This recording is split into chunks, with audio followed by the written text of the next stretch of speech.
کریم صلی الله علیه وسلم وفرمایل زما پر امت به داسې زمانه راسي چې خلک به پیسې ګټي ګټي ګټي سرمایه به ډېري دا به نه ورته معلوم چې ما دا حلال وګټي که حرام. سبحان الله.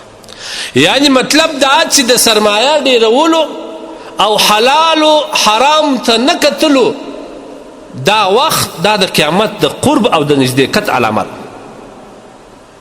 دا وسته ما مخکې په دې خبره وکړل چې دا هغه وخت راځي چې زموږ اصل مقصد دنیا وي چې موږ څنګه دنیا ډېره کړو، که په غلا ډېرېږي، که په رشوت ډېرېږي، که په قتل ډېرېږي، که په دوکه ډېرېږي، که په سود ډېرېږي، بس موږ مقصد دا دی چې موږ دنیا څنګه ډېره. او دا د قیامت علامه ده. او نیکبخته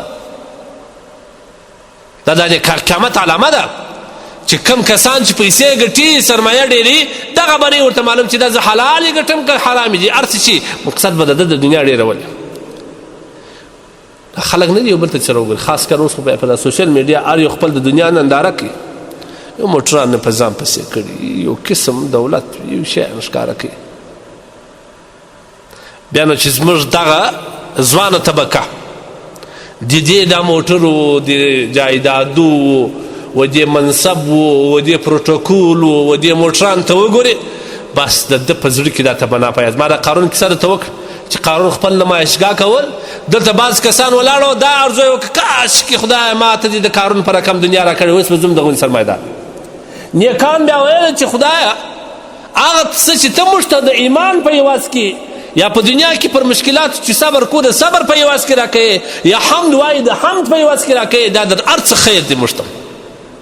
اوس هم داسې کسان چې د چا دولت وویني، د چا سرمایې وویني، د چا جایداد وویني، د چا موټران وویني، د چا پروتوکول وویني، د چا بنګلې وویني، د چا عزت وویني، د عرضي عزت. دوم خواهش داسې زه به دنیا ډېروم. نو اول دی کوشش دا کوي چې بل ملک ته وځغلي، هغه په لار کې یا خوارکۍ مړ سي یا بل شي بل سي. دا د قیامت علامه ده چې د انسانانو مقصد به دنیا ډېرېدل وي، که حلال وي که حرام وي. او دا واوري کوم کسان چې حرام آمدنې لري یا په حرامو اخته وي، کاروبار کې د حرام کوي، دوکې کوي، کسان دعا نه قبلېږي. الله د دې کسان دعا نه قبلوي. حدیث کې راځي نبي علیه الصلوة والسلام د یو کس کیسه کوي. هغه کس چې مسافر وي، تږي په سخت حالات کې د ډېر سفر څخه یې وریښتان خیرن سوي ببرسري او خولې پر رواني، لاسونه یې الله ته پورته کړي، اسمان ته ګوري، د یا رب یا رب نارې ویي. الله به د ده دعا څنګه قبول کړي چې د اغوستې هم حرام دي، د الله رسول وایي خوړل یې هم حرام دي، ورسره هم حرام دي. یعنې داسې کس بل روایت کې راځي رب اشعث، هغه کسان چې هغه ډېر خسته حالات کې غریبان مسکینان څیرې جامې ببر وریښتان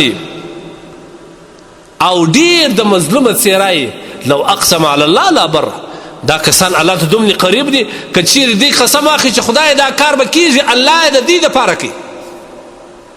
لیکن ډېر کسان بیا دا رقم وي الله ته چغې و بغارې ویي الله یې دعا نه قبلوي. ولې چې کومه جامه یې اغوستې د هغه د حرام، چې کوم څه یې په لاس دی هغه د حرام، چې کوم څه کې سپریږي هغه د حرام دی، چې کوم څه خوري هغه د حرامو دی. نو بیا به د ده دعا څنګه الله قبلوي؟ لهذا حرام د دې څه ځان وساتئ، د خدای دپاره ځان وساتئ. نه ډېرېږي په دې والله که په حرام باندې چا ډېره کړې، دا ظاهري ډېرېدو ته ډېرېدل مه وایاست چې دې په لکاو په میلیونو روپۍ دي، دا ته ډېرېدل نه وایي. کوم شی چې د الله په نیز باندې ډېرېدل دی هغه په حرام نه سره کوي، چې هغه د زړه سکون دی، هغه برکت دی، هغه د زړه خوشحالي ده، هغه د ژوند څخه خوند اخیستل دي، هغه په دې دنیا باندې الله راضي کول دي، د الله دپاره د خدای په لاره کې مصرفول دي. دا توفیق یوازې حلال والا ته الله ورکوي، حرام والا ته نه ورکوي. ترمذي روایت دی کوم کسان څه وخت چې انسانان حلال څخه شا وګرځي،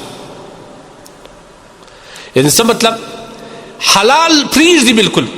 د ترمذي شریف روایت دی وایي در هغه ساعت پر انسان مؤمن متقین نسي کېدلی چې دی حلال په دغه خوف پرېږدي چې داسې نه حرام. یعنې د حرام صدون ځانګړی کله کله حلال چې لږ شک شبه پکښې دا حلال ومي لیکن شک پکښې د دغه په وجه به پرېږده. دع ما یریبک الی ما لا یریبک، هغه څه چې تا په شک کې اچي هغه پرېږده، هغه څه وکړه چې تا ته یقین وي چې دا حلال دی. لهذا حلال عمل نیک پکار دی. خدای نه خواسته که موږ په حرامو کې مبتلا سو، په حرامو کې ولوېدلو، بیا به مو نه دعا قبلېږي، نه به مو د زړه اطمینان و سکون وي. دغه پیسې، دغه حرامې پیسې به زموږ چین و سکون اطمینان ټول له دنیا څخه وړي، زموږ د ژوند څخه به اخلي. لهذا موږ باید کوشش د حلال وکړو، د حرام څخه موږ ځان وساتو.